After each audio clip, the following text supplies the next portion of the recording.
Trust the process. Pain is power. All great things take time. I am unbreakable.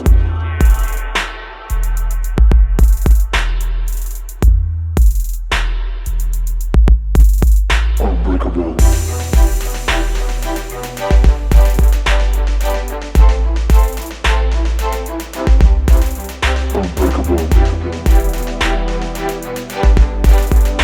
What's up, everyone? Welcome to the Unbreakables podcast, season 2, Deep Dive with Jay, episode 1. I have a very, very, very special guest, Nani Bernal. Let's go. InPowerTribe. Yeah, man. Thank you. Thank you for having me here. It's actually been a real treat being here with you today. Really appreciate it, man. And all we're going to say is season 2, you guys are going to be, there's so many new things coming, so many new people, perspectives, and I'm going to go deeper for season 2. And again, Nani, I just want to say thank you so much for coming on, and really excited to deep dive with you. And I am ready to all I'm saying, this is going to be a vulnerable platform. There are no rules. I'm going to go deep. So just be ready. But just like any other, man, I just want to start off. Let's take a deep dive into your childhood and your upbringing. And basically, let's touch on your adversities, your hardships, all your pain points of what led you to success, but most importantly, fulfillment. All right, man. I love it. So it's Deep Dive with Jay. So it's Jay Way all day. I'm excited. Just for everyone that is listening to this, my name is Nani Bernal. I'm the leader of InPower. InPower is an accountability group where I help individuals get to the next level through routine, results, and recharge. Something that I created this year and that I'm really proud of. And deep diving into my childhood is a subject that it's a little shaky, but I definitely don't mind sharing it with you guys. My childhood, and actually that's a really good question because I never get asked that. I'm always asking that. But my childhood, it was a good one. For me now, I would say that I embrace it, but at the time of being a kid, I didn't. I had a lot of storms brought into my life, and I had storms brought into my life at a young age. And just like you, when we spoke about your story, I had it good. My mom and dad, they hustled really hard. They worked very hard. They had businesses, irrigation companies, landscaping companies. So we had it pretty good. In the sense of family, I would say we were always close. And then one day for me, a lot of changed. My parents were always arguing, which that was something that was super common in my household. Not to say that my parents, oh my God, they raised me around fighting, but I guess as I got older. You were accustomed, right? Yeah. As I got older, I was accustomed to it. My dad was just a douchebag, and my mom worked really hard, and love you, Dad. But in those times, that's what took place. And at the age of 12 or 11, I remember my mom and dad, they were really going at it a lot, tussling a lot. And throughout my childhood, I always had a feeling that some things were a lie, but I couldn't really pinpoint them. And 2012, the age of 12 is when I realized that. At the age of 12, my parents officially broke up. My dad was in Colombia for about 30 days. And my mom really knew it was a point that she wanted to change something in her relationship. Okay. And she wanted to bring more love to him. So I remember her redoing the entire house this summer. This is when he was in Colombia? When he was in Colombia. And I remember her redoing the whole entire house during the summertime. Just for him. My brothers and sisters were there. Mind you, I have 6 brothers and sisters together. Are you the oldest? No, I'm not. Definitely not the oldest. I'm the second to youngest. With that, 12 years old happens. My dad comes back from Colombia. I remember my mom's face ecstatic, ready for him to see the surprise. And when he came in, he was just like, hey. Nonchalant. Not a smile, not grateful. Said thank you, gave us hugs, missed us, but nothing special, And I saw that this really affected my mom. That following night, I hear them arguing, and it got really nasty. Glass breaking, them arguing. The next day, I see that my dad's packing his things. White expedition. I was a daddy's girl. So for me, seeing him actually moving out, it was really hard, right? What went through your mind, and what were you feeling when you saw him packing his things? I was feeling like, did I do something wrong? Like, that was what I was like, dang, did I piss my mom off? Like, could I have, like, not asked for those toys last week? Or, like, should I have, like, been more present as a daughter? And I'm like, man, at this time, I'm, like, 11 years old. Did they talk to you prior to them deciding to part ways? No. And that was the thing that really sucked because, you know, I felt it was coming, but I didn't get spoken to about it. The next day, literally. But you were fully aware, I'm sure, internally, right? Yep. The next day, literally, my dad just was packing his things. And I could hear them fighting that night. And I heard them like, oh, we'll leave. I would tell the girls and this, that, and the other. And my mom in the morning time let me know, like, go say bye to your dad. You know, you're not going to see him for a little bit. Go explain to her why you're leaving. Go explain to her why you're leaving. And when she did that, for me, it was like, man, like, I'm not getting an answer, but I'm just getting, hey, go ask him yourself. Go figure it out yourself. And I get it. You're upset. And I get it. He's upset. But, like, what about us? You know, like, wait, what about me? Like, I'm 11. I'm 11 years old. And what were your other brothers and sisters going through? And what were they feeling? What was their perspective like? See, my brothers and sisters, that's not their dad. Okay. My mom has had 3 husbands. One just left, the other passed away, and then it's my dad. Okay. So we all have different brothers and sisters. We all have different fathers. I could relate to you. Yeah, No we all worries. have different fathers, but we all have the same mom. And I have an older brother, and then my older brother Abim and Gigi have the same dad, and then it's my younger sister Brianni and myself that have the same dad. So when this happened for them, it was always my brothers separating them when they fought. They never got physical, but my mom would get in their face. So in a way, it was kind of like a relief for everybody, like, okay, like, there's not going to be no more fighting. Right, okay, right. maybe this is a good thing. Okay, maybe this isn't forever. Or, you know what, Nana, they fight all the time. It's going to be just like every other time. But for me, I never saw my dad leave, like, the house completely. Like, yeah, he'll leave for a couple of days. Or, yeah, they'll get into a fight. Or, yeah, he'll go drinking and I don't see him for 72 hours, you know? But more or less, like, I've never seen him pack up all his shit like that. So you knew he wasn't coming back? Yeah, I knew he wasn't coming back. And I remember him just looking at me that day and telling me, you know, Nana, there's just some things in life that, you know, you're not going to understand right now. But I promise you, when you get older, you'll understand. I really love you, but this is something that I got to do for me. I got to do it for me. And I think him having this talk with me was probably the biggest bullshit ever, because this talk is what led the trajectory of our relationship, right? He said, I got to do this for me. I got to love me. I got to figure me out. I got to do this for me, right? It was all me. So I really believed them. Like, okay, well, maybe my dad does need to do better. Okay, maybe my dad needs to find himself. 2 weeks later, he already has a new girlfriend. So it was something probably that was going on, right? My dad has always cheated on my mom. You know, my dad has always cheated on my mom, and my mom has always been that strong woman that's like, for my family, like, we could fix it. For my family, I'll do this. For my girls, I'll do this. And my mom is a great example of a woman. So this year was kind of crazy for us. 2 weeks into it, we find out that he has a girlfriend. And mind you, 2 weeks into it, I got news from my godfather. My godfather was coming down. And when my godfather came down, we always knew that it was some big family meeting or like some big thing happening. So this time when my godfather came down, it was a little different. He asked for all of us to be home, and he asked for all of us to give him at least an hour of his time. That evening, I saw he was a little weird with everybody, just observing, and very nonchalant with my aunts and uncles. So we have a duplex, and in this duplex, my dad brought down his sister, his brother, and their mom, so he could take care of them. Right. Different moms, same dad, so he took care of them. Okay. They're living kind of different moms? Yeah, they had different moms, but they had the same dad. Okay, so like half or step? Half sister, half brother.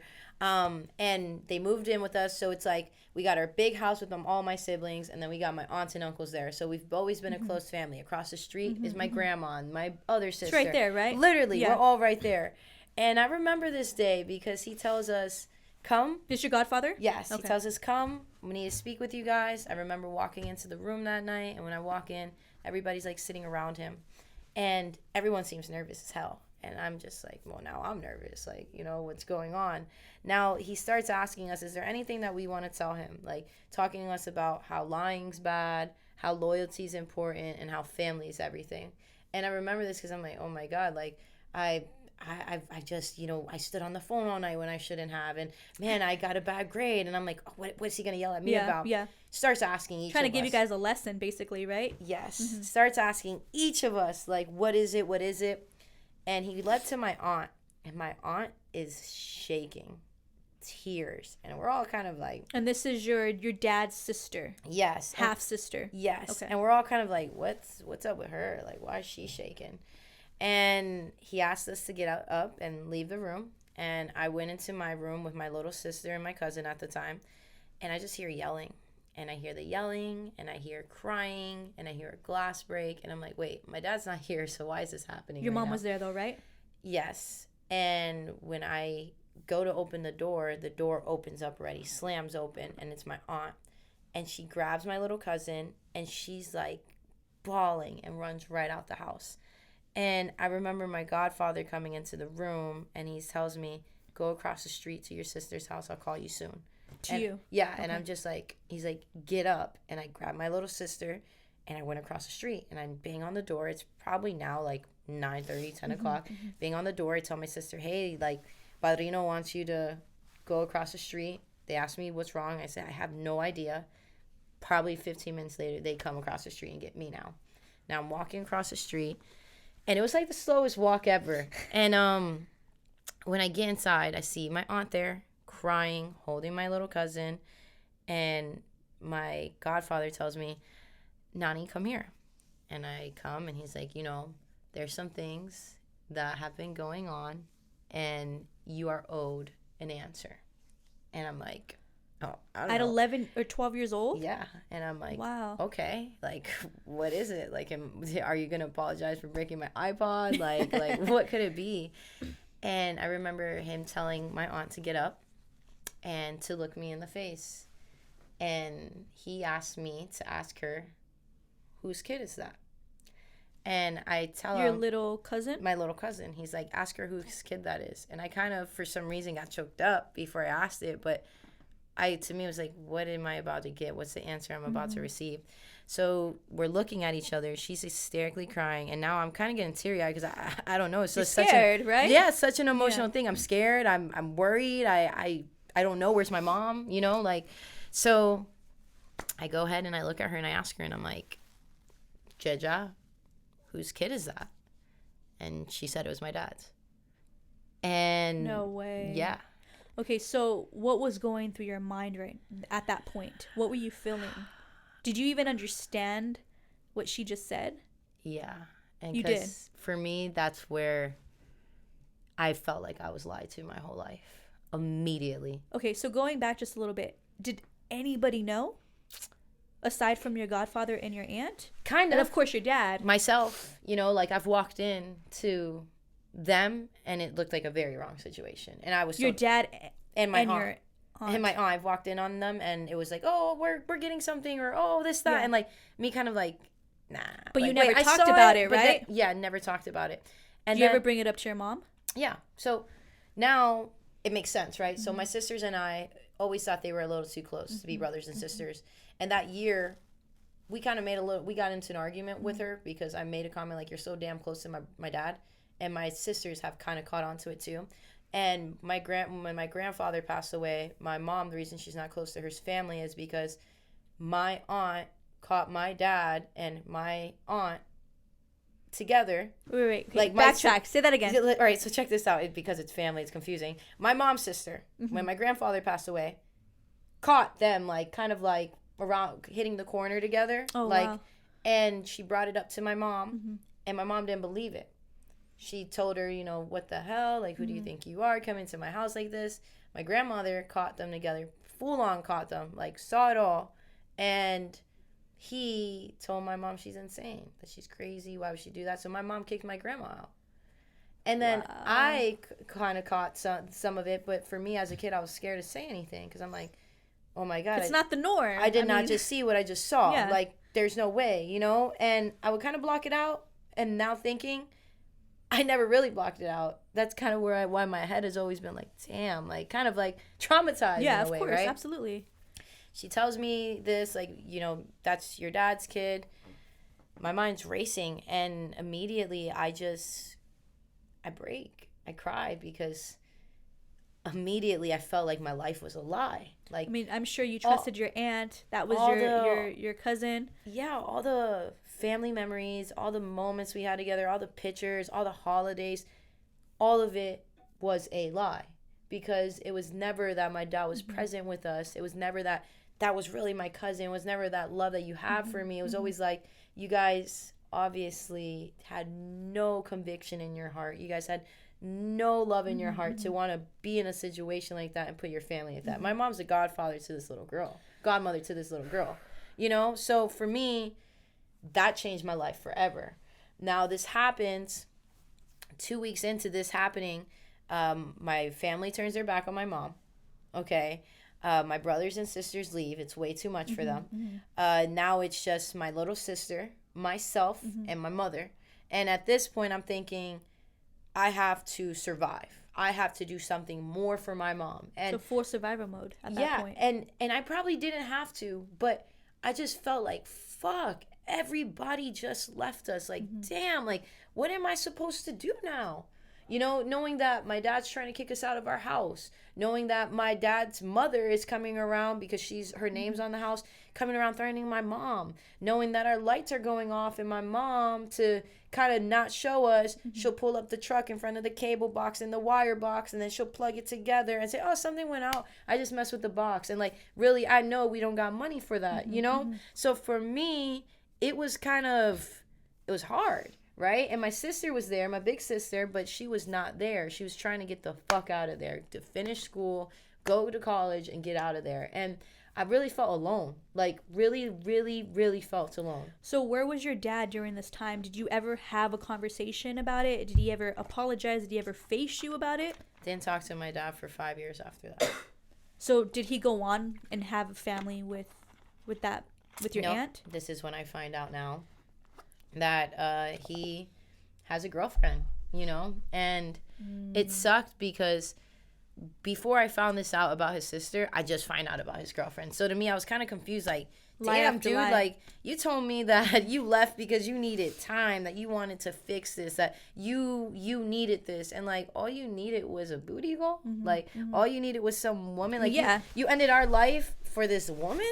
You know, and now he's still with her, the lady that he's with. So, and she's amazing to me and my kid. But at the time, it was kind of like, damn, like, you left us for some shack in Miami and some lady we don't even know. So I already had some animosity in my heart, and already some like, damn, like, the first guy that I know, the first guy that's my hero, the first guy that I love, he's breaking my heart right now. And then to find that out with his sister tore me, right? It's family. That hits home. So I talk about losing 3 people. I saw my mom, the strongest woman I know, break that day. She went crazy for almost 72 hours, sitting in her own blood, crying because she broke every fucking piece of glass there was. My dad lost him because I don't have an emotional attachment to him anymore. The things that are happening, I couldn't believe it. So it really put me in a distraught situation, and that led me to my own destruction. I went into survival mode. I went into hanging out with the wrong people. I started selling drugs. I started doing drugs. And this is all at the age of 12 years old, dude.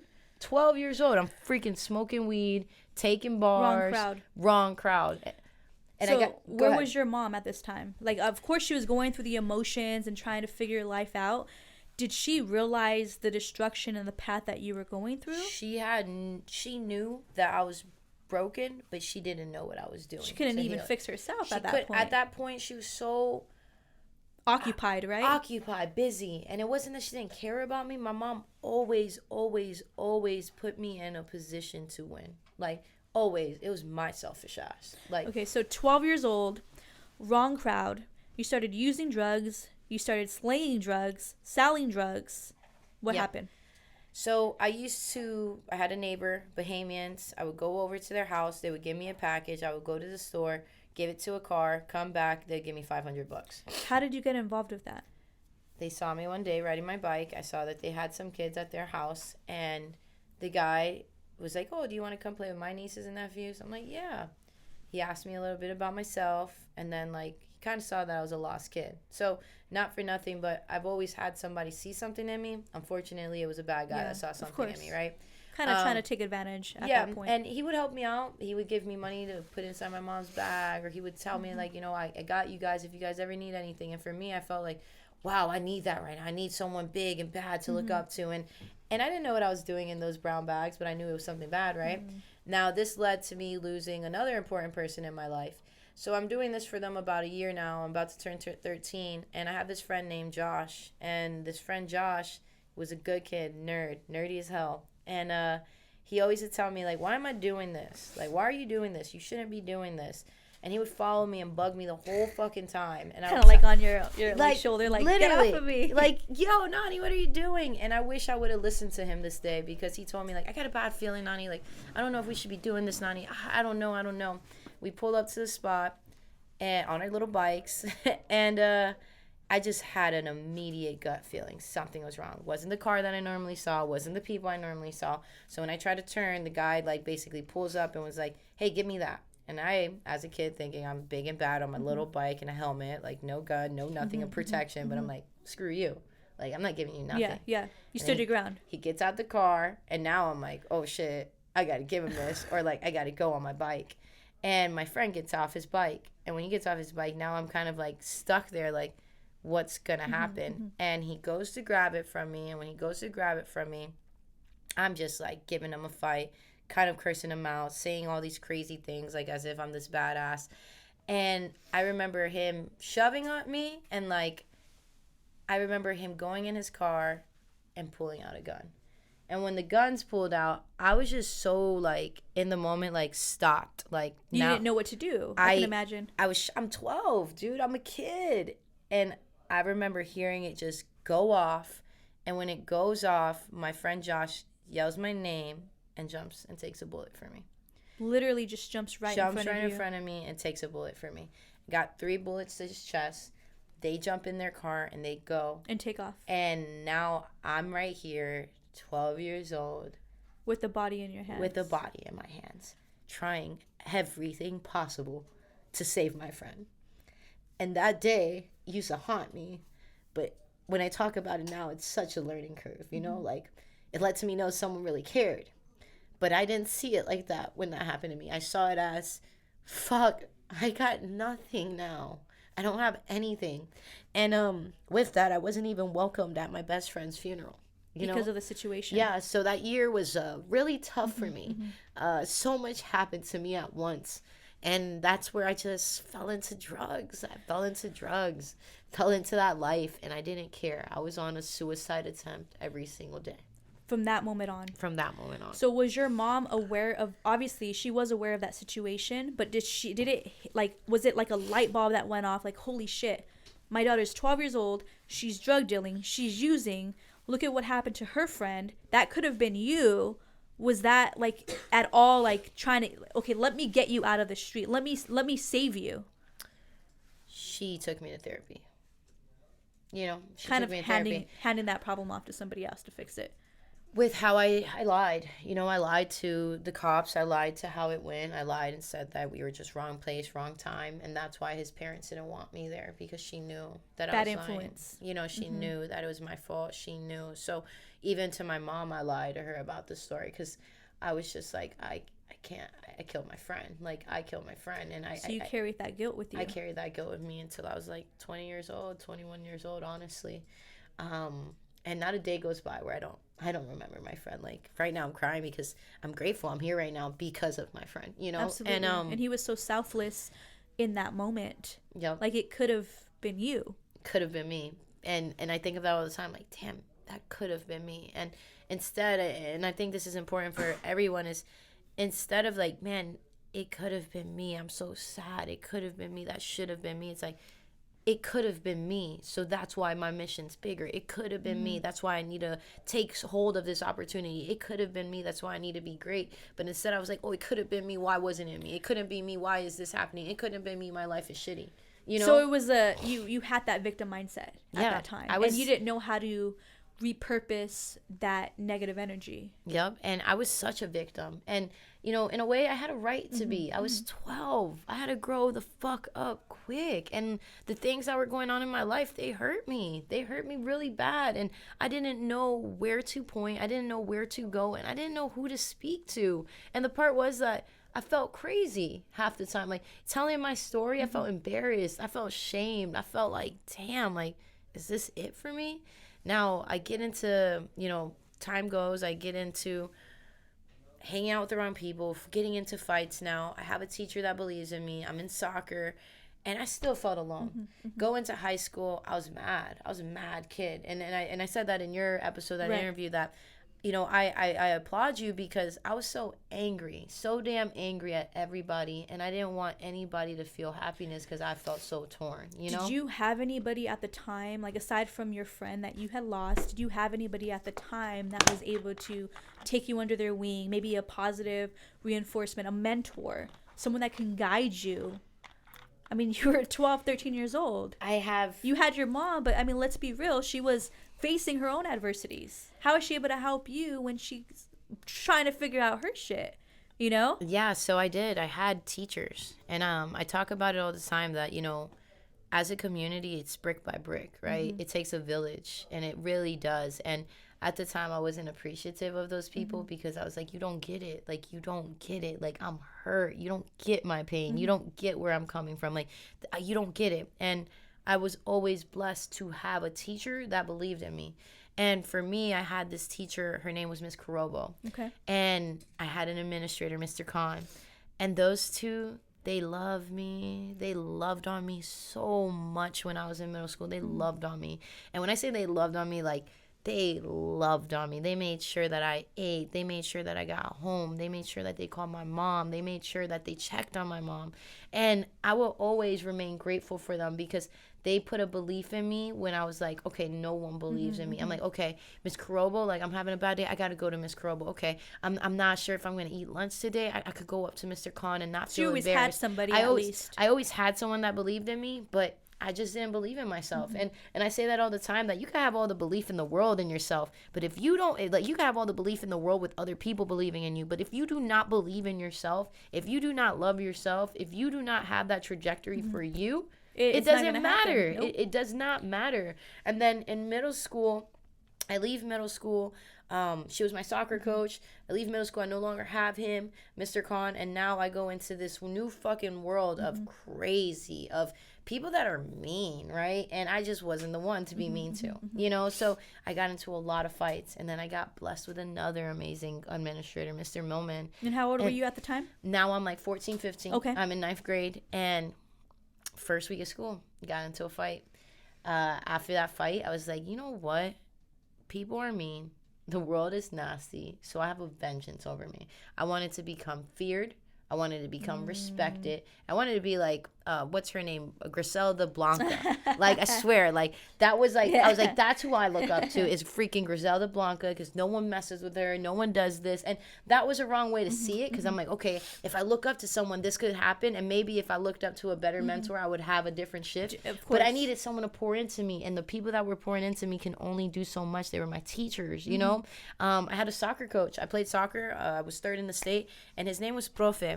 And they had no idea what was going on in my life. And I think that's what it was for a lot. That people were like, oh my God, you're so awesome. You're so talented. But they had no idea what was really going on behind that I can't afford to be on this team. That I have so much racing in my head. I smoke weed and I'm 13 years old. I'm getting into fights. And these girls that I played soccer with, they belittled me.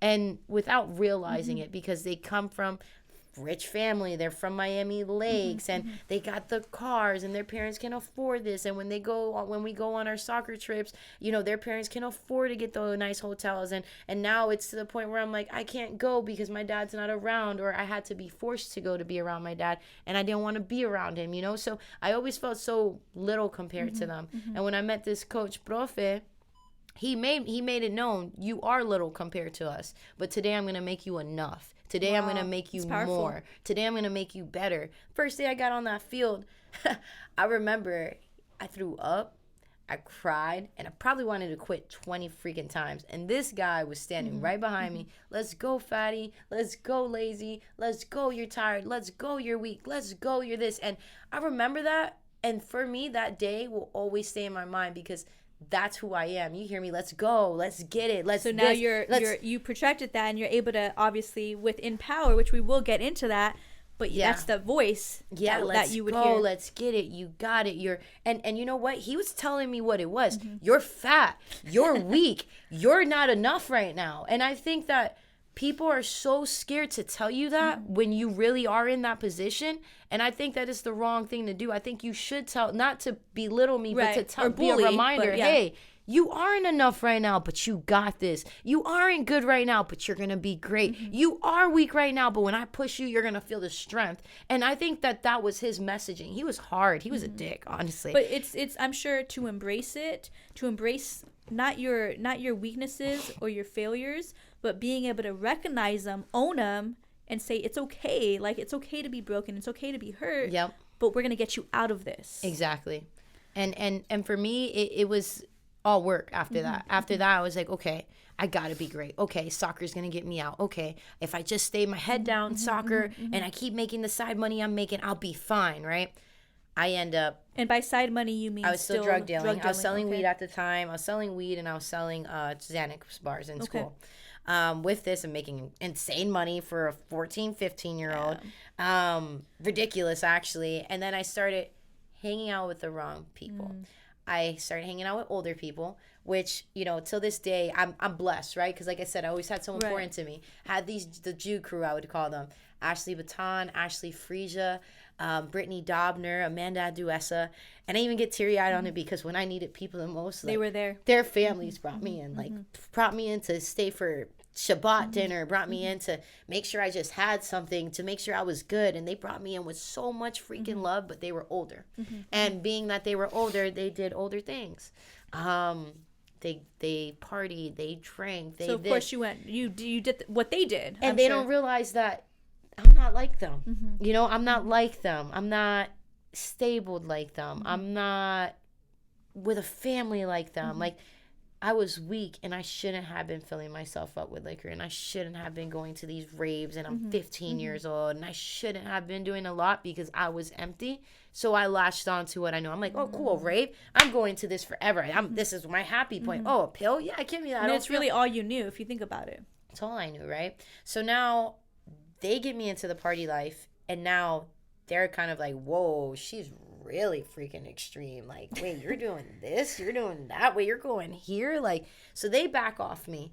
And when they back off me, I fall in love with this girl that got me into all types of drugs. And it's true, when you don't have direction, but you got someone that you trust, it's like, look, it's okay. You latch onto it. You got this. It's not okay. You don't got this. Don't listen to them, because that's what they're okay with. That's what they got. And you're about to go down a fucking terrible hole. I'm telling you.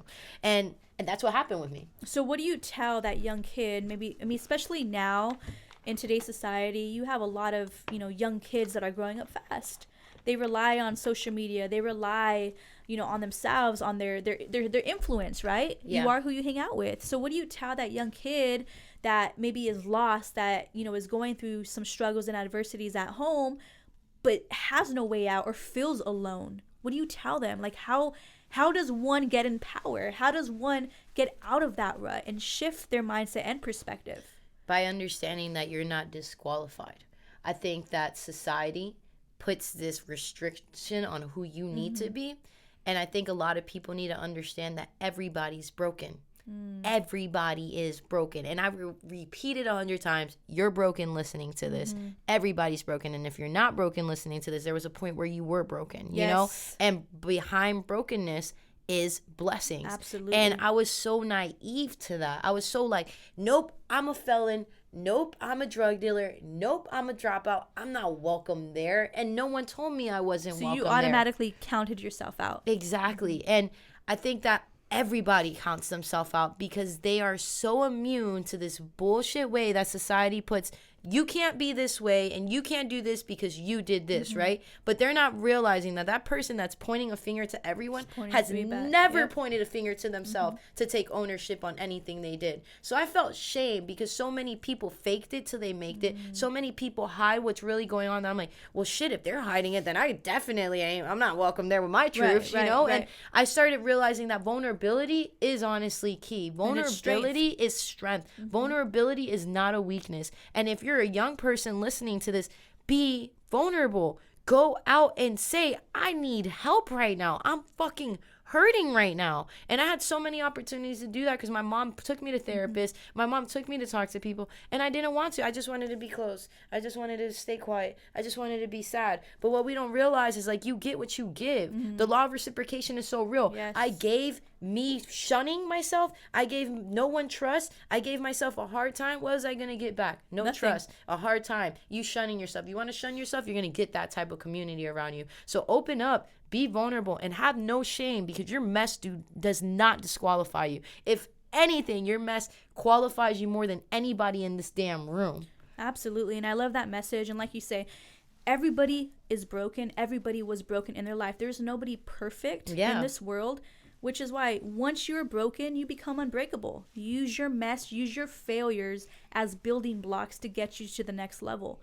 I know it's hard. Nobody likes to be vulnerable, but you got to embrace it. Yep. Embrace it. Use your mess as your message and your mission for your life. Enjoy the process, enjoy the suck.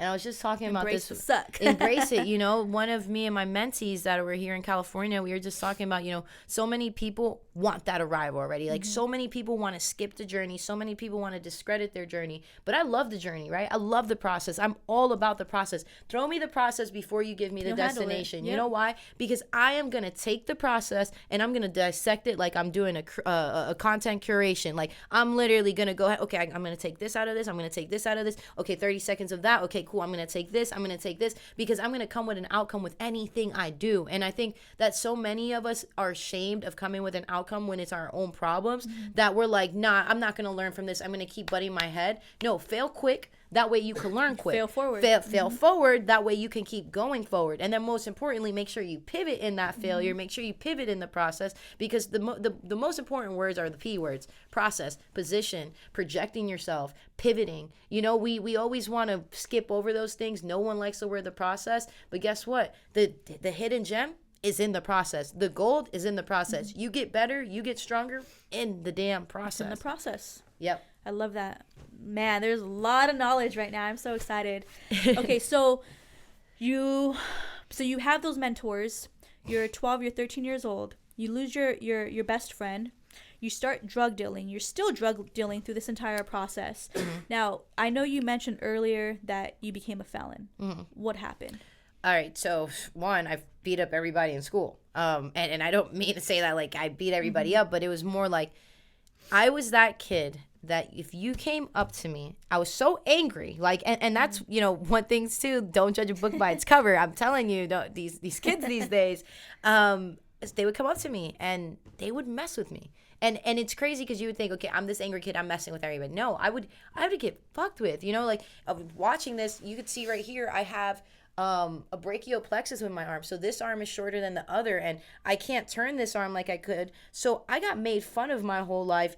Robot arm, weirdo, what's up with that? They would call me all type of stuff, and it made me self-conscious, So people would make fun of me, and people will fuck with me. And these girls would always come up to me, and I promise it was like a perfect templated line. I would say, you got two options. Option one, you get out my face, or option two, like, I'm going to kick your ass. And everybody, you're a freshman. Right. You really think this little freshman's going to do it? And I remember the day that I got into my first fight, I hit the girl with the lunch tray because she was so much bigger than me. Literally, she was so much bigger than me.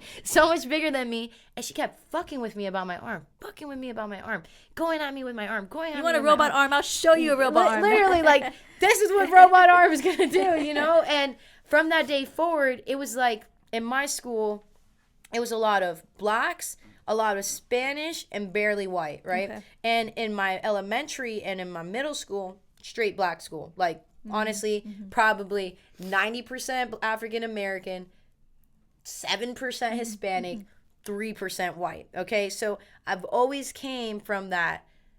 The hood, all right? Like, the hood loves me, right? Like, in lack of better words, the hood loves me. But I came into there, and that school is so nasty. Those girls, one fucked with you, all of them messed with you. One had a problem, the whole damn cheerleading team had a problem. But you had to stand your ground, I mean, at the end of the day, right? And with me, that got me in a lot of trouble. So every time in school, if you got into a fight, you got a battery charge. And even if it wasn't your fault, you got a battery charge.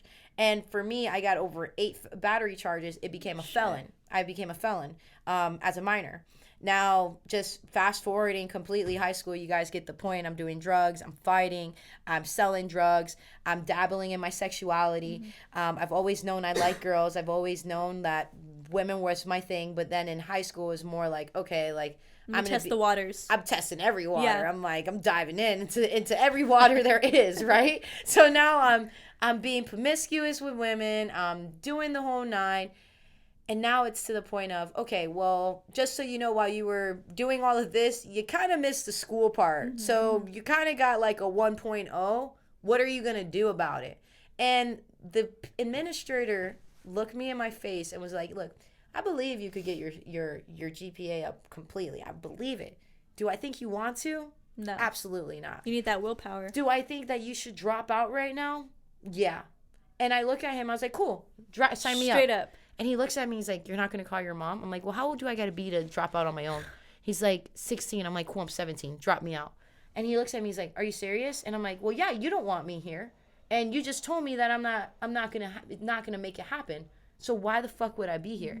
And to me, that really did upset me because that was the person I believed in and he told me to drop out. And like, he didn't realize how much that really did affect me. And that choice was out of emotion. It was out of anger because I'm like, cool, dude. There you go. Just judging me like everybody else. I got it. Like, whatever. Screw me, right? So I drop out of school, call my mom. I tell her, Mom, can you come pick me up? She's like, you got into a fight again? What the hell? Yelling at me. And I remember I just left her so she could, when I get there, I could tell her. And I get in the car. And she's like, why do you have everything? Like, I had everything. And she's like, what's wrong? And I'm like, well, Mom. What happened was there was something called dropping out and I did it. No, but I tell her, I'm like, you will always love me, right? And she's like, you got kicked out. And I looked at her, I was like, would you not be as mad if I said that, yeah, I got kicked out or that I dropped out? And she looked me in the face and she's like, you dropped out? I'm like, yeah. She's like, cool, we're going to go sign you up at Be Right Back, which is like the Be Right Back program. Like, get your grades up, you can come back. She's kind of like a continuation school, right? She's like, I don't give a fuck what you do, you're getting your high school diploma. And I'm like, all right, I care what I do because I'm not doing it. Signs me up to Be Right Back. I'm never right back, right? I end up dabbling more into drugs, finding a guy I liked. And I'm serious. We probably got together for a month or so. We started dating and boom, Nani finds out she's pregnant. Wow. Like, you were how old? I was 18 years old. Wow. I found out I was pregnant when I found out I was pregnant. It was about to be my 18th birthday. And I find out I was pregnant. And so how did you handle that? What went through your mind? What'd your mom think? I couldn't believe it. I was like, there's no way. Me? No. Like, no Do way. it again. Give me another test. I legitimately, if my best friend's listening to this, she's my witness. I took 12 pregnancy tests because I did not believe it. I'm like, dude, there's no way. Like, there's no way. Finally, the last one says I'm pregnant. Now, I think another reason why I lived my life the way I did was because I thought, okay, I'm always going to have an easy way out. When I turned 15 years old, the settlement for my arm came through. I was going to get $2.5 million, right? So I always had that in the back of my mind. Like, you're going to be good. You're going to be set. 18, I'm going to be good. I'm probably a loser right now. I probably need to fix my attitude up because I'm going to lose it all, right? But you still got time. So turn 18. End up finding I'm pregnant, end up making the decision to keep the baby because I'm like, well, I'm coming into this money. Why wouldn't I keep it? Doesn't make sense. I need to change my life around. So I stopped the partying aspect because I had no choice, right? Stopped the partying aspect. I stopped hanging out with certain people. And I just go all in on selling drugs. Now I'm like, I need to get while you're bigger. pregnant. Yes. I'm like, I need to sell more. I need to do more because my baby's coming. And I don't know if I'm going to get this money, right? A thing with the judge that I kept doing is she's really bad. She's really in a lost place. She really doesn't need this money. So they kept pushing it and pushing it and pushing it and pushing it. I was supposed to get it when I was 16, then 17, then 18, then 19, you know? And finally I got it when I was 19 years old.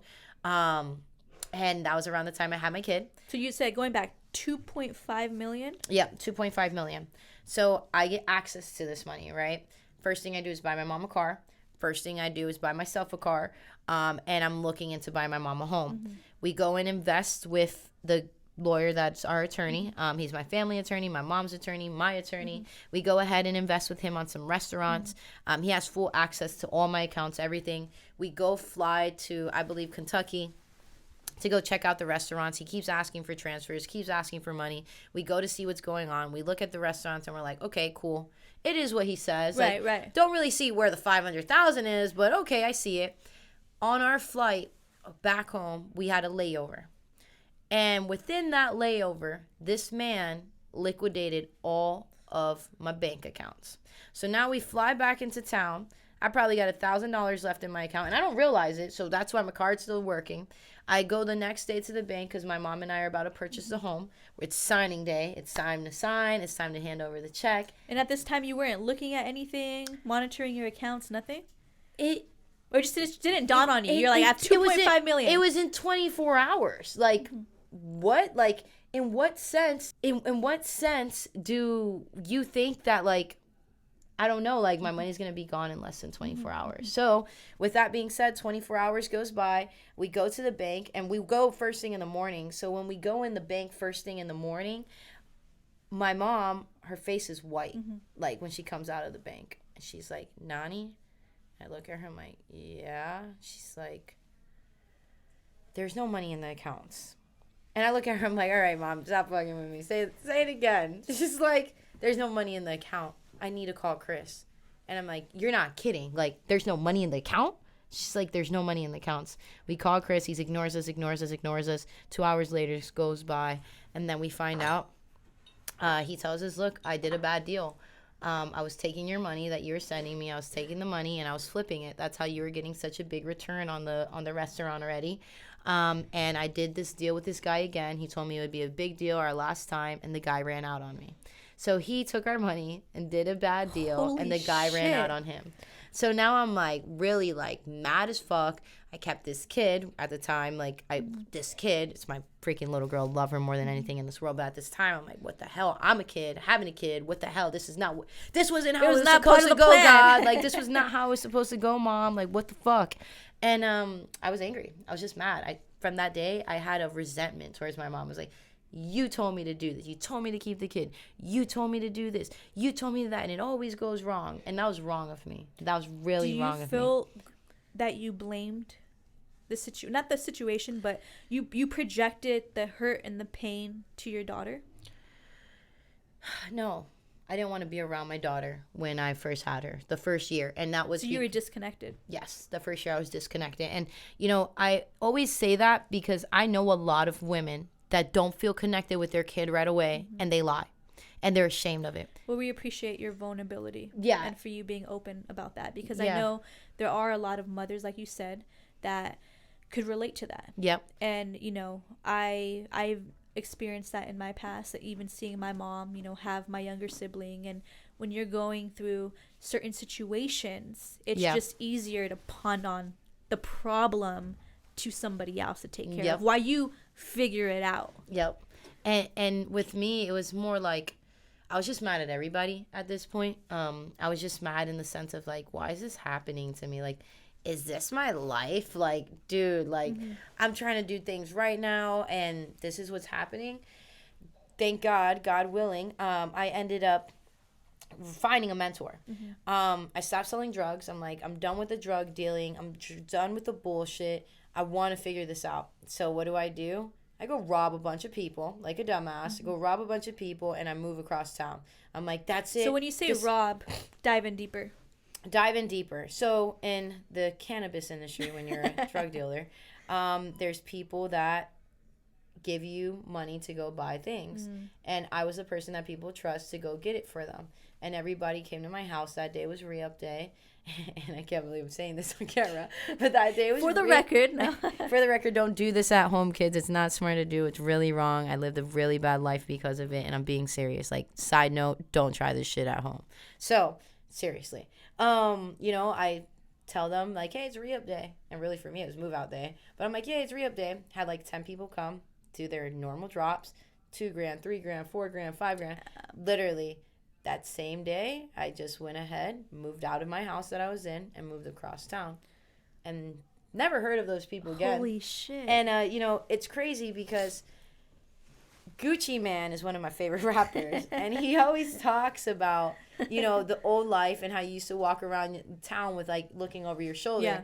And that's how I lived my life for a while. Up until even, like, I'll be honest, like, even until now, like, with the shit that I used to do when I was younger, I'm always so damn intimidated to go back to my hometown. But when I'm there, but I'm still like, damn, I don't know. Like, looking over. I don't know who the fuck I'm going to see. You know, I've ran into someone before in Publix, and the guy was like, Nani, you remember me? I'm like, no way, dude. I don't know who the hell you are. He's like, I gave you that money that day, and I never saw you again.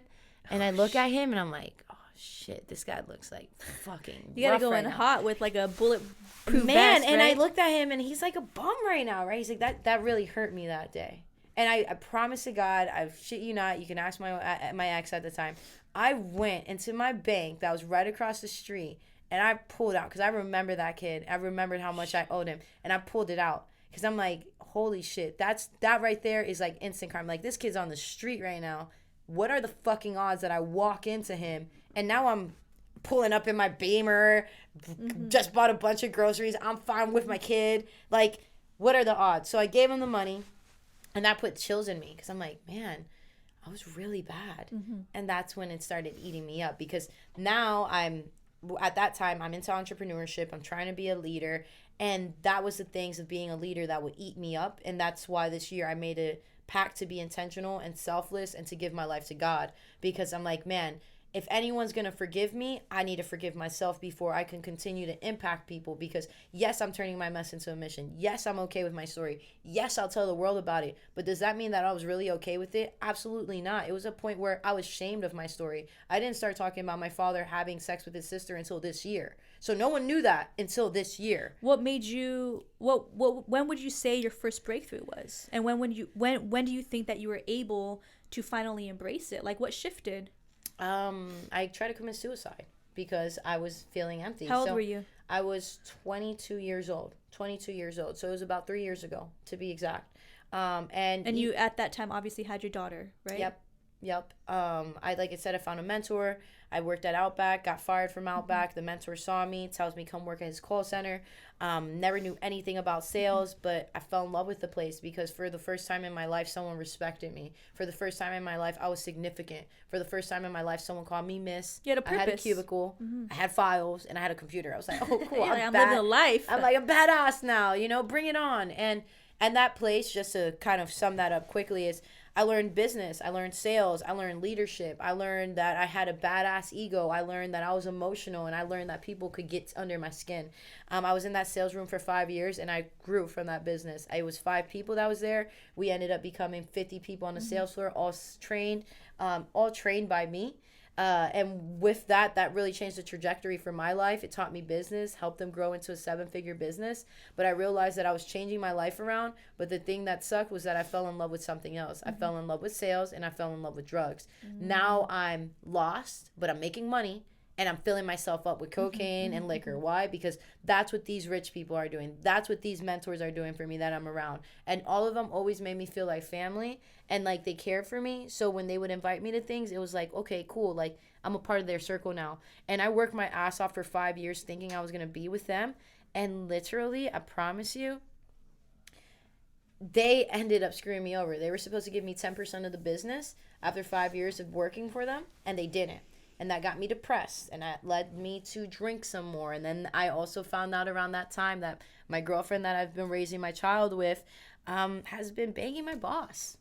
My boss that is literally like my brother, like literally my brother. And I find this out after I find out that he's not giving me 10%, after I find out that he's been messing with my pay, after I find out that this guy that I looked up to, that I love so much, like, man, if you're listening to this, I had so much love for you, brother. Like, so much love. So this watch, I got it to copy him. He had a silver watch. I got a gold one. He got a Beamer. I got the same Beamer. Like, he wore blue and white with brown. I wore blue and white with brown. I looked up to this guy. And when that happened, it fucking crushed me. It crushed me. And just like when you said, like, I had everything planned out, that's what it was for me. Like, I was gonna ask this girl to marry me. We were raising a kid together. I'm financially stable and I'm on my feet. Yeah, I'm a little broken. Yeah, I'm drinking. Yeah, I'm that. But I got a couple my tweaks here and there. You know, I got a couple tweaks to do. But I was getting fixed, you know. And that happened, and boom, ground zero again. And that's when I went into self-discovery. I was like, you know what? I need something. And then when I needed this, I was like, maybe I'm just tripping. I don't need it. So what pulled you out of that place for the thoughts of suicide? My friend. So I get into a car accident for drinking and driving. When I'm really upset, so I go drink, and I'm with my ex-girlfriend at the time, and I bring up the fact that she's banging my boss, and I know it. And I shouldn't have brought it up at that time, but I did. And we're drinking and driving, and I slam right into a wall. And I promise you, I don't remember a thing. I wake up, and I'm in jail, and I'm in a suicide watch. Constraints. Yeah, constraints. 72-hour hold.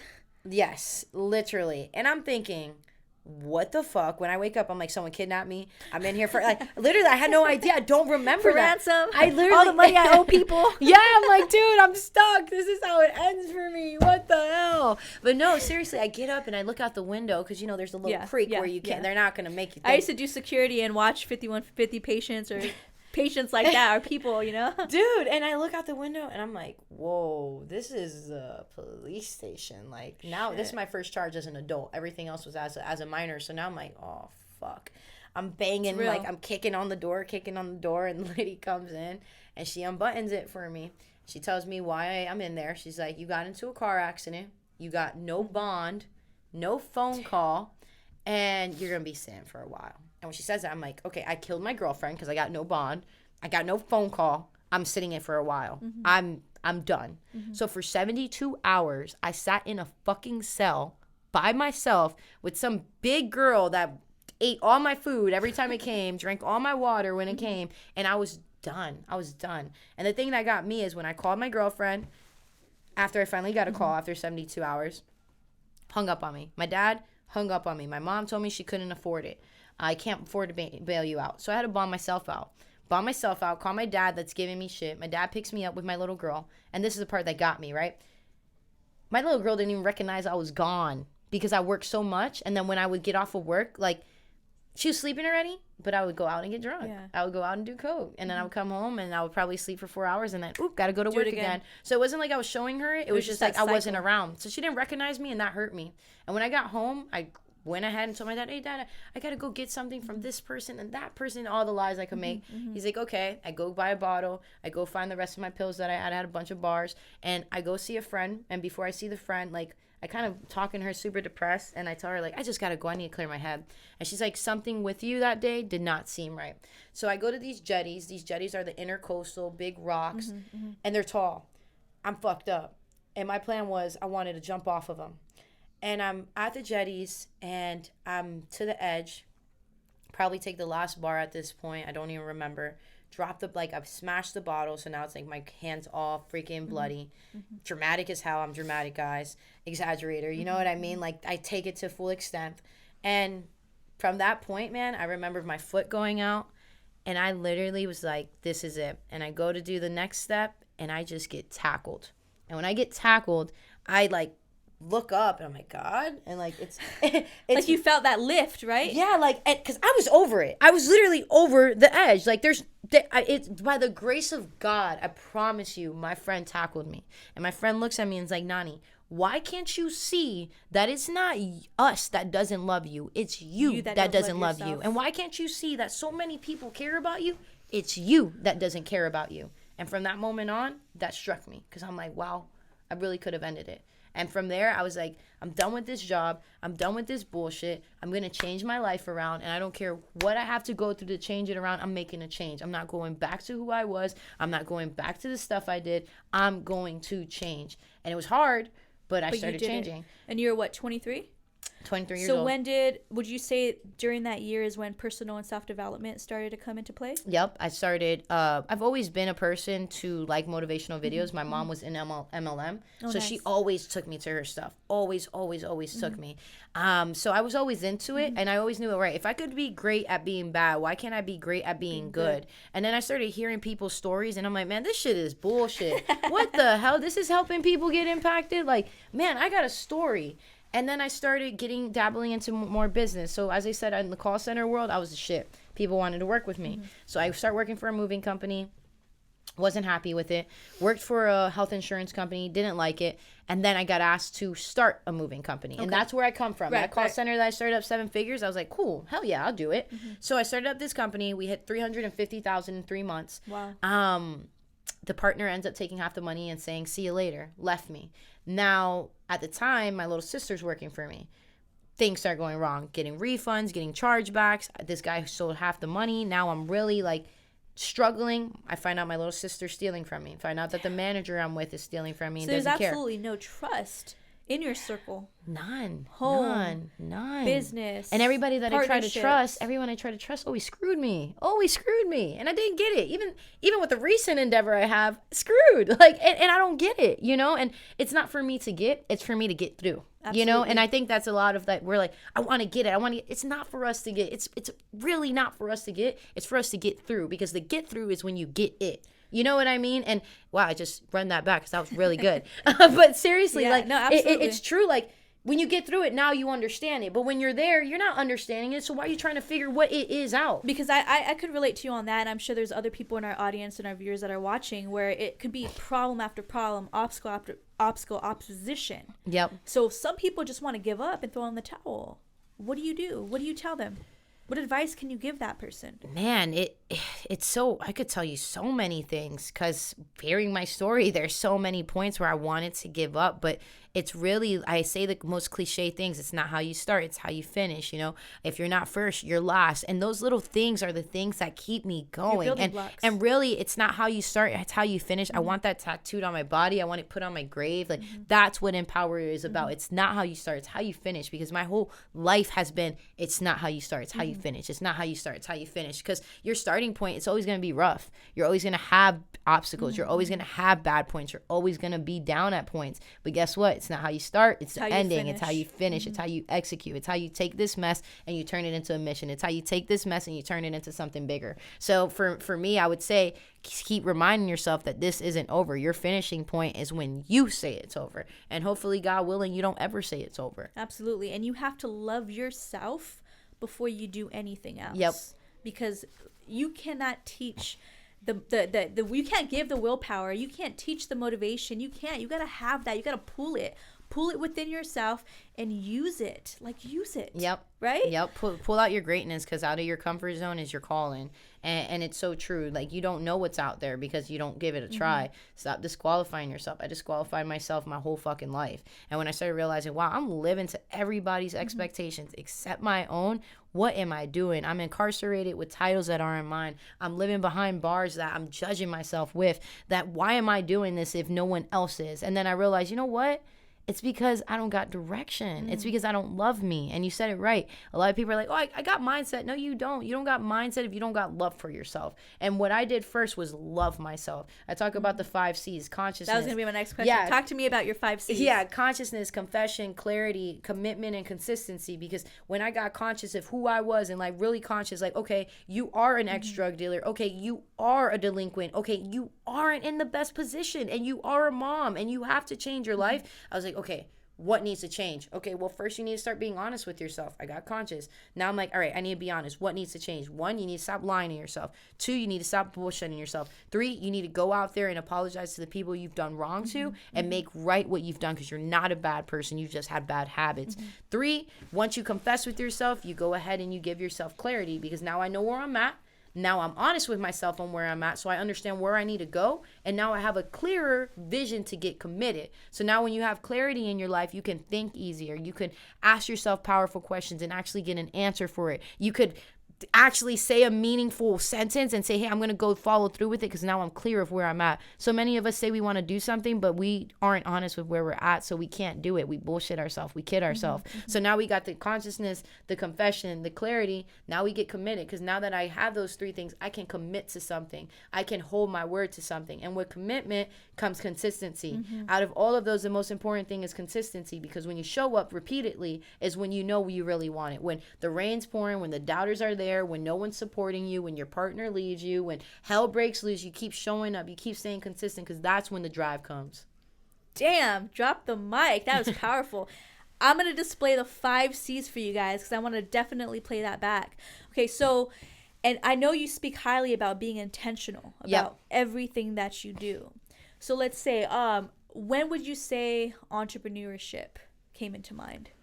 Entrepreneurship has always been into mind, right? But being an intentional entrepreneur was this year. So you see, we're saturated with a bunch of people that are like overnight successes, a bunch of people that are like, hey, I'm Instagram famous, or hey, I'm an influencer. Hey, I'm an influencer. And I say this, what does the word influencer mean? Like for you, you're intentional. So you're going to think obviously something deeper, right? But most people I ask, okay, what does the word influencer mean to you? And I've talked in Puerto Rico and in Boston, and I said it. A lot of people are like, Instagram, YouTube, this, that, things that don't have any real meaning. You have to move people. Like, it's beyond that. Exactly. And the word influencer in our society has been hijacked. It's been cultivated with this word, hey, lots of followers, hey, lots of likes. Do you understand that the meaning of influence means to inspire someone to take action? You know, to actually inspire. Root word of inspire is in spirit, which means to touch my soul. So I'm supposed to put you in a movement to move your soul. And so many people like to follow fake people. And I think because everyone's looking for somebody, and that somebody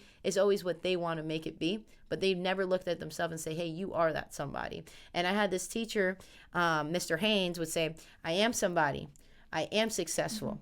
I am beautifully and I am wonderfully made. Do you believe it? Yes, then behave like it. And that thing stuck with me. And I make my people in my group say it because it's so true. Once you start believing I am somebody, once you start believing it, then you can accept everything with it. You got to say those powerful words to yourself. You Always. got to embrace it. So this year, like I said, I got screwed over by my partner. These suicidal thoughts start coming again. I get depressed as fuck again. Like now I'm like, what do I do with my business? I find this 10X Ambassador Group. The 10X Ambassador Group is amazing. It makes me realize that there's community, that there's environment, that there's more to me. I broke down and I told him a live that day of when I fired everybody on my floor and everybody supported me.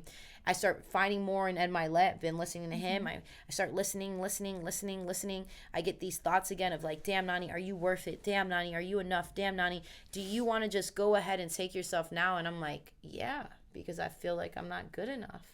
And I listen to Blissful Dissatisfaction. I listen to it 3 times. And then it ends up being my phone pops up and Pastor Rich is on it. And on Instagram, it's a sermon about people that are lost. And to me, I don't believe in coincidences. I just really don't believe in coincidences.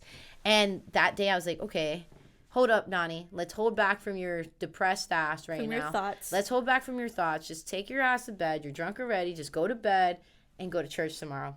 And I went to bed and I went to church the next day. And I remember going to church, and I promise you that was the first time I ever felt home in years. Wow. In years. Like, years, dude. I felt welcome, I felt home, and I felt like no one in this world can judge me. And from that day forward, I've gone to church every single Sunday. And I went for 8 weeks by myself because I was raised as a Catholic. So I knew it was going to be tough on my mom. And I knew that people were going to judge me for it. And when I started embracing God and I started embracing my faith, and it was true. My friends started making fun of me. Oh, you're going to church? Oh, well, here we go, going to church. Oh, you're this. Oh, you're that. Now you think you're good? My dad even would say it to me. That's usually what it is. You think you're better than everybody. Oh, you think you're better than everybody else now? And it was so crazy because I'm like, wow, I really want to be my real me. And when I try to be better, people always knock me. And that was something I dealt with a lot. Like my brothers and sisters, like these last 2-3 years, I've been growing so much and I always got knocked on. Oh, well, that's not who you really are. Oh, you remember what you used to do? Oh, that's not Nani. Oh, this is what Nani does. Like, and for me, like my whole life I lived that. I used to walk in rooms, people hide their purses. What? I used to walk, now I walk in a room, now you're like, oh, that's not who you really were. Oh, that's not who you really are. Now I walk in a room and everyone's like, oh, man, you did it, man, you did it. And it's so crazy to see the phases of people's phase. You know what I mean? And for me, it just really, really, really put me in a position of, okay, I want to be me. I want to live to be Azonani. Everybody calls me Nani, which is fine, but I'm living to be Nani. I'm not living to be Azonani. So I end up reaching out to my mom. I reach out to my dad. I reach out to a few friends, and I let them know I'm really sorry. I owed my mom an apology for years. You know, I've knocked from my mom. I've stole from my mom. My mom has found me fucked up on drugs. My mom has supported me, bonded me out, has helped me, has lied for me, has been there for me, you know, and I've been so selfish and I've caused her so much pain. And through all of this that's happening with my family, not fucking once have my brothers or my sisters or myself ever stopped to be like, are you okay now? And this year I was like, you know what? I'm wrong and I need to be right. So I went to my mom and I rekindled our relationship. And now she goes to church with me every single Sunday. And I got saved this year.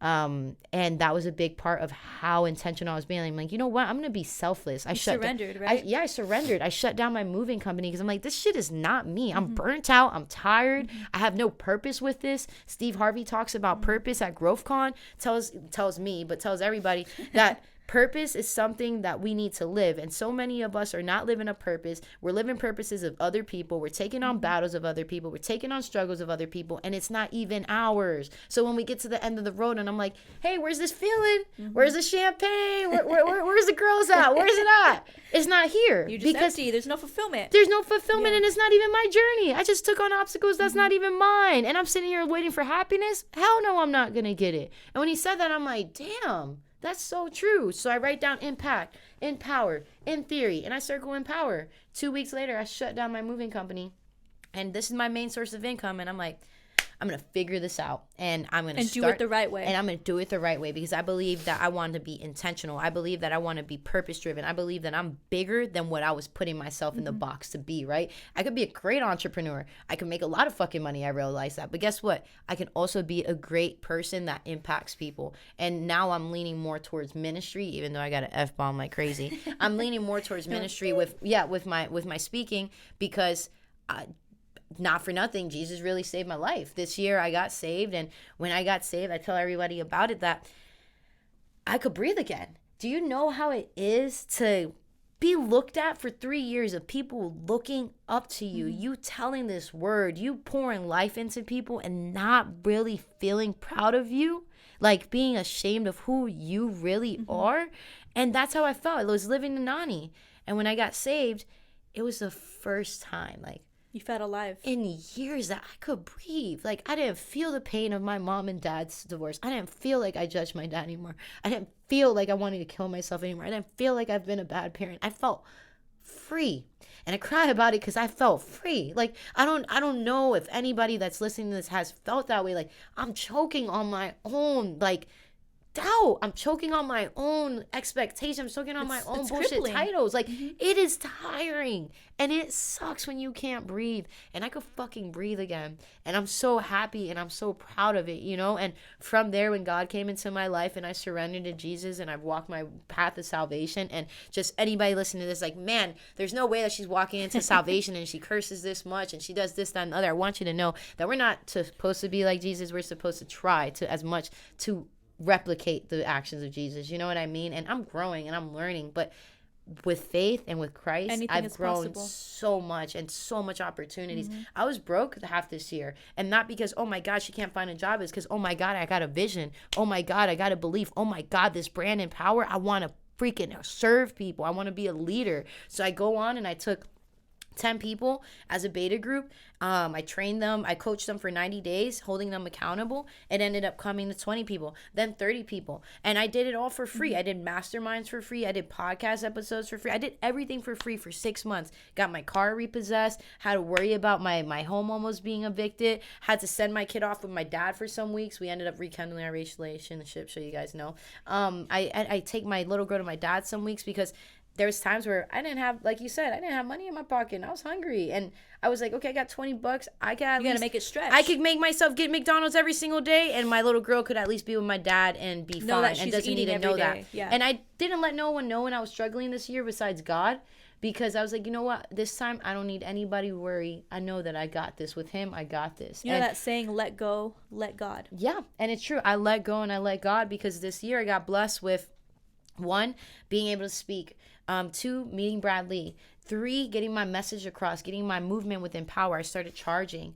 I started to get asked to be a part of things. And I ended up closing a 6-figure deal. And then I ended up closing a 5-figure coaching client. So by the grace of God, when you have a vision and you have a faith that's stronger than your fear, I promise you there's so much bigger things out there. And if I didn't stay consistent and show up when I needed to, this all wouldn't be happening right now. That is amazing, and I commend you for that. So let me ask you, when did you realize that you were good enough?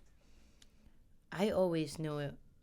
And that's crazy, right? To say, like, I always knew I was Something good enough. inside. Something always told me I was But great. you have that other voice constantly trying to knock it off. Like, no, what are you talking about? You're not good enough. And I'll say this, we're never going to be enough. Like, we're never going to be good enough. So that right there, when you're like, when did you realize you were good enough? It's like, I'm never going to be enough because I'm always growing, and I'm always trying to get to that next level. So my enough is, I'm never going to be enough because I'm always going to be chasing that enough feeling. I'm always going to be chasing that grind. I'm always going to be chasing that next level. Talk to me about InPower. What is InPower? InPower. What does it mean to you? Man, empower means to turn your mess into your mission. Show up and shut up and show up. If you're not first, you're last. It's not how you start, it's how you're finished. Those are the 4 things I'm always saying, right? Because it's true. Like, I want to be able to let anyone know that you could be a drug dealer, you could be a delinquent, you could be counted out, you could have all the money in the world, you could have no money in the world. There's no way that you can't take your situation and get in power of your life. Nothing disqualifies you from this world. Yep. Okay, so if let's say someone's interested in joining InPower, how can one go about that? So if someone wants to join InPower, make sure you reach out to me. No, I'm kidding. You really go ahead and listen to Power Talk. I'm always dropping the link on my Power Talk. Or go ahead and follow me on my Instagram. Literally, my bio has my sign up link. You go ahead, you get into the funnel, and you are able to sign up for a monthly membership. What this entails is accountability coaching calls with me once a week. You get access to my Power Talks, which are masterminds with big individuals such as Sam Badikar, Ryan Stewman, John Mallette. I had Trent Shelton last week, and I'm going to get him again. That is a big one. I just want to shine light on that, man. Trent Shelton. Yeah, and shining a light on your podcast and my podcast, like, it's really important because this year I did everything off of just going, right? You said you planned. Action. You said you planned. I just fucking went, and it was scarier. Like, I can't even imagine. Like, for you, it's probably like, man, I'm scared that I'm not going to go with my plan, but at least I got a plan. Me was like, shutting my business down. I'm burning the ships. Absolutely no income. I'm no income. I'm gonna do this. I'm gonna figure it out. And did you ever have moments where you just wanted to throw in the towel and give up? Or when you felt or thought 3 days ago. It wasn't going to happen? 3 days ago. Shit. You know what I mean? Like, it's not easy. And I'm not the entrepreneur that's going to sit here and tell you, hey, it's perfect. Be me. Look at me. This is what happens. No. With more money comes more problems. With a bigger vision comes bigger opposition. Absolutely. And I say 3 days ago because, 2 weeks ago, my partner and I, we decided we're not going to be partners anymore. So as far as partner, you're referring to InPower? Yes, InPower. Okay. So everyone, shocker, news drop right now. I knew I was going to, I said, I knew this was going to happen. I had a partner, someone that I mentored for almost a year, helped them skyrocket, and we just don't see eye to eye anymore. The vision's not the same. And we went our separate ways.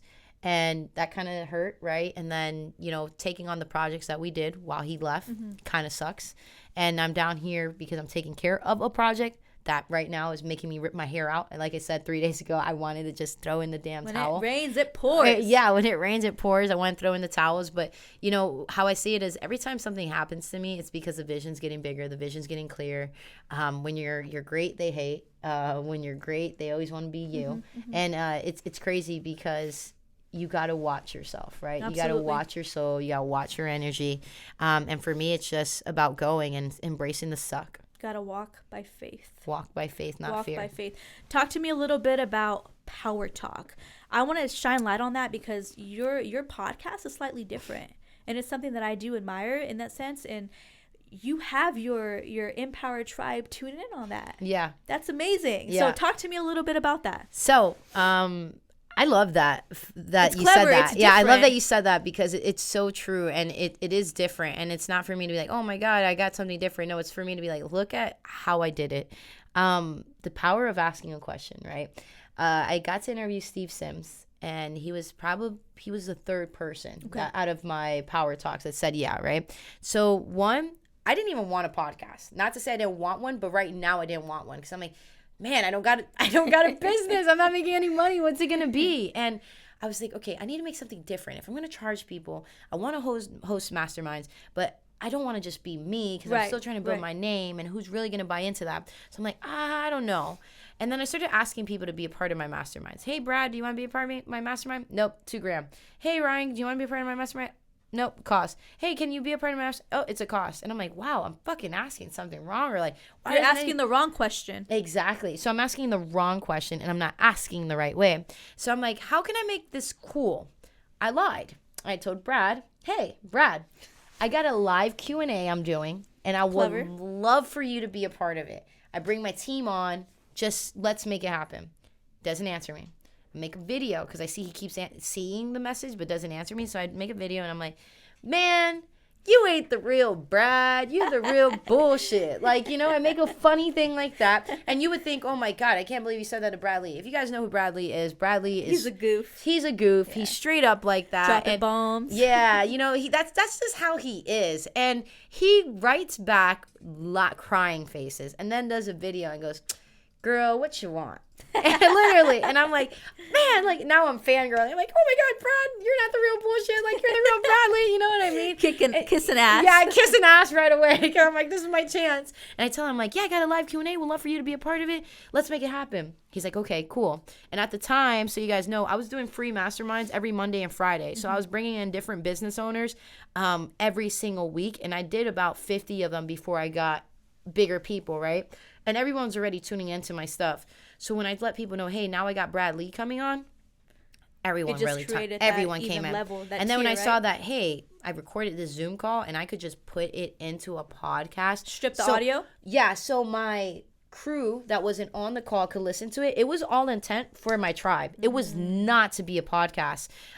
We end up doing it. And with that being said, I kind of piggyback Brad Lee with Ryan Stewman, then Ryan Stewman with Sam Badekar with Steve Sims. I started, hey, I got this podcast, and Brian was on it. Hey, I got this podcast, and Steve was on it. Hey, I got this podcast. So I started taking off the audio and putting it into a podcast format. And what I allow, if you're a part of my crew, a part of my team, you're able to get on this podcast episode with me and talk to them live because I treat it as a virtual mastermind. Nice. So I think it's cool that if I get this opportunity to be with this great fucking person, why can't my tribe be with me? And that's how you get empowered, by lifting people. So, damn, you heard it first. I love it.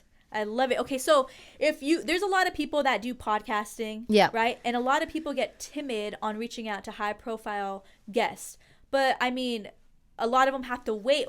They think that I have to get this guest first to get this guest and this guest. What are a couple, like, that's a tips, tool, strategy that you use on reaching out to high profile people for your show? Show up every single day. So check this out. If you're not using Instagram right now, and you have a podcast, you are doing it completely wrong. And I'm going to give you 3 hacks, and these hacks, take with you and cherish them, okay? 1, go follow Casey Adams, okay?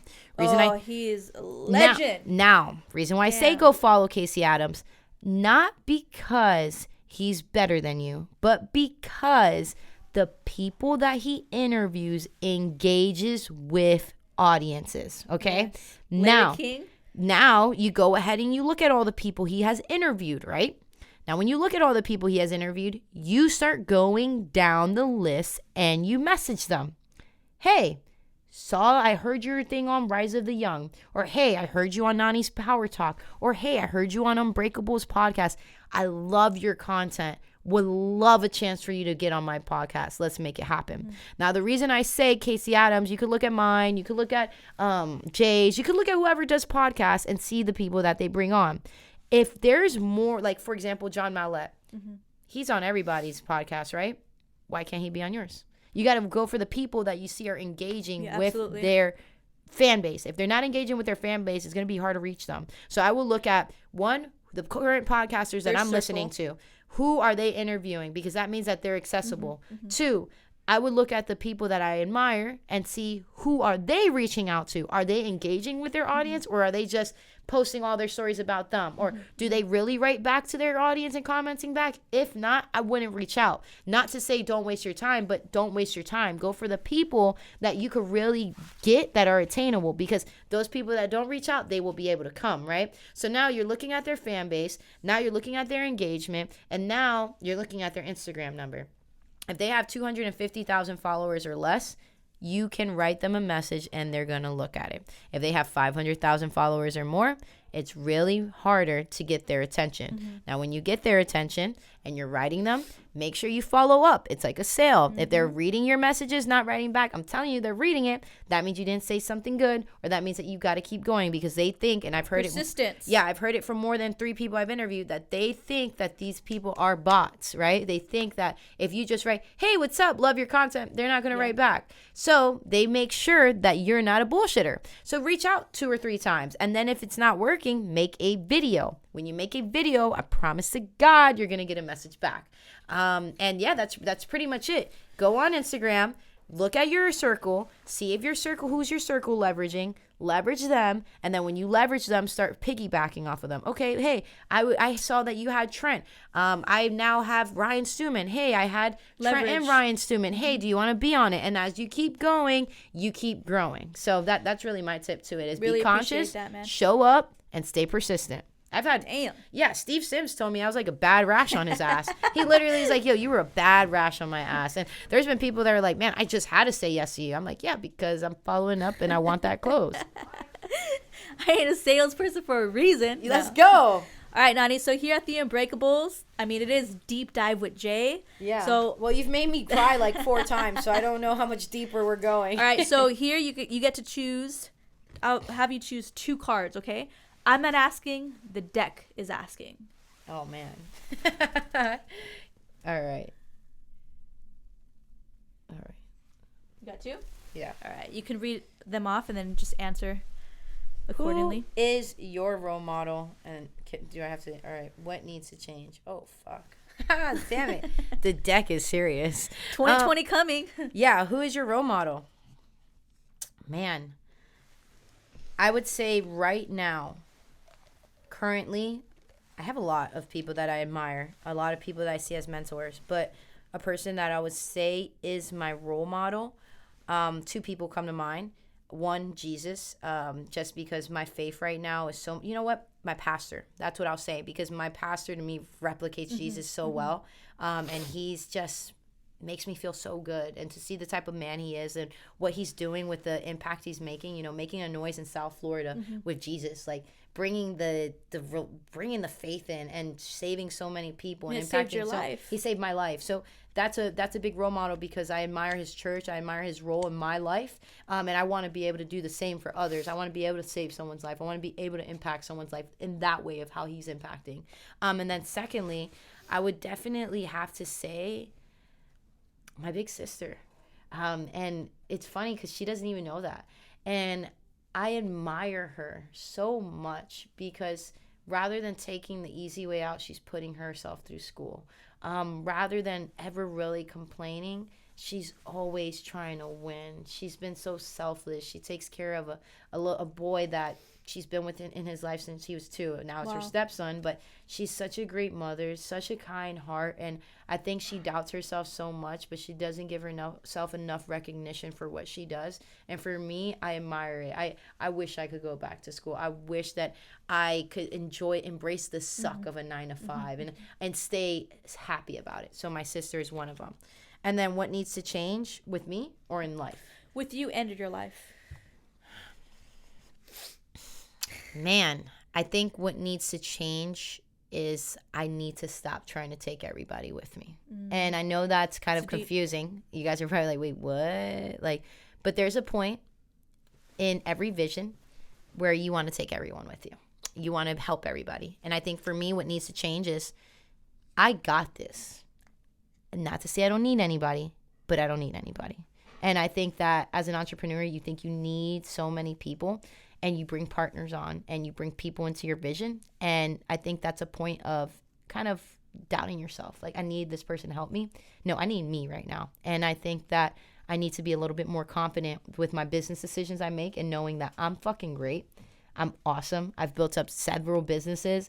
Even though they weren't mine, I've built them up. And I think that that needs to change, that I need to have more faith that I got this. I don't need anybody right now. I need a team. I don't need anybody in particular. Damn. Yeah. That is powerful. That is powerful. Yeah. All right, Nani, I really, really appreciate you coming. Man, this was a long one. I appreciate your time. And I'm telling you, like, I can't even begin to fathom like everything that we've talked about, we've had back to back. Dude, we had like 3 hours right now of full on Actually, I think combo. we're at like 4 hours already. Holy shit. Yeah, we're total. at 3? Dang. No, but honestly, I really, really appreciate you sharing your story on our platform. I appreciate the relationship that we're building, the collaborations, and everything that's coming for 2020. Yeah.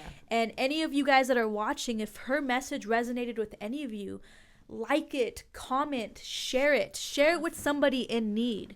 I'm sure if you're going through any trials, any, obligations, any adversities, you can contact her, you can contact me. Nani, if you can, let the audience know, the viewers, how they can get in contact with you, maybe about InPowerTribe, your power talks and anything coming for 2020. Yeah. So, one, I would definitely say keep a lookout on my Power Talks. I'm always bringing in a lot of good value, and her and I are going to be doing a lot more together. So keep a lookout for that, and just follow me on Instagram. I'm always posting on there. But if you like what I say, you like what I do, like Bradley says, go ahead and follow and some support and love. Follow me on Instagram at Azonani, AZONANI, and InPowerTribe. But most importantly, follow me on Facebook, because that's where I give my free value all day long on lives. I'm always giving my stories. I'm kind of like a little pastor in a way when I'm preaching, but it's because I care, I love, and I want to impact the world. So keep following what we're doing. And if you like what we say, like what we do, just make sure that you subscribe to this podcast. Don't forget to press that freaking button at the right that says subscribe to the Unbreakables podcast, and make sure you push this out to your network. Absolutely. And guys, thank you again. I've done 23 successful episodes, and I am very honored to start season 2. So make sure you guys follow the Unbreakables podcast, all social media platforms, and follow us, subscribe on YouTube, the Unbreakables podcast. And again, thank you guys. Own your story. Use your mess as your message. And remember, you are all unbreakable. Thank you. Let's go.